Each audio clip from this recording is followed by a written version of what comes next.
يا أيها الناس اعبدوا ربكم الذي خلقكم والذين من قبلكم لعلكم تتقون الذي جعل لكم الأرض فراشا والسماء بناء وأنزل من السماء ماء فأخرج به من الثمرات رزقا لكم فلا تجعلوا لله أندادا وأنتم تعلمون وإن كنتم في ريب مما نزلنا على عبدنا فأتوا بسورة من مثله وادعوا شهداءكم من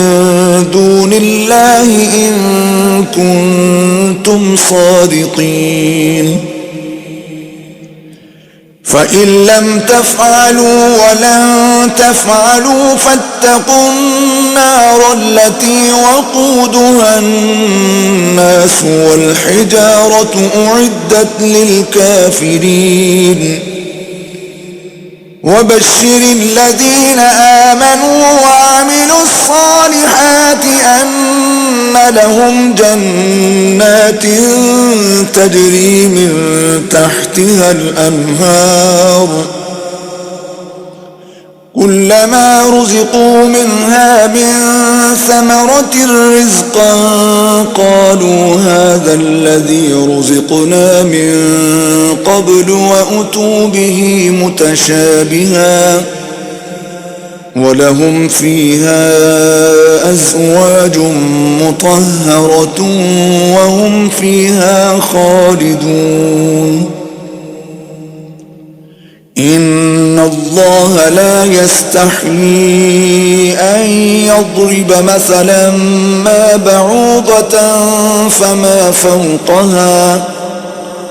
فأما الذين آمنوا فيعلمون أنه الحق من ربهم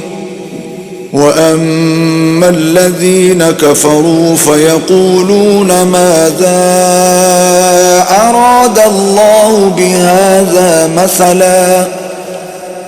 يضل به كثيرا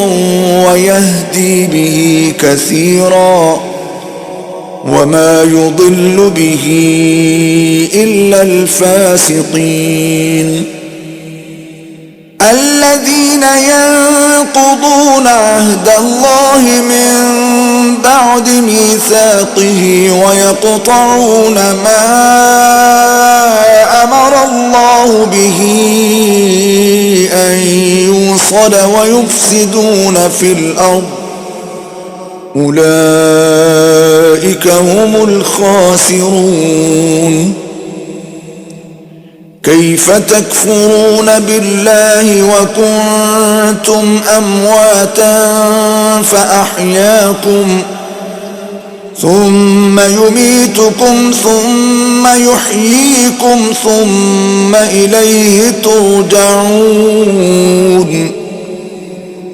هو الذي خلق لكم ما في الأرض جميعا ثم استوى إلى السماء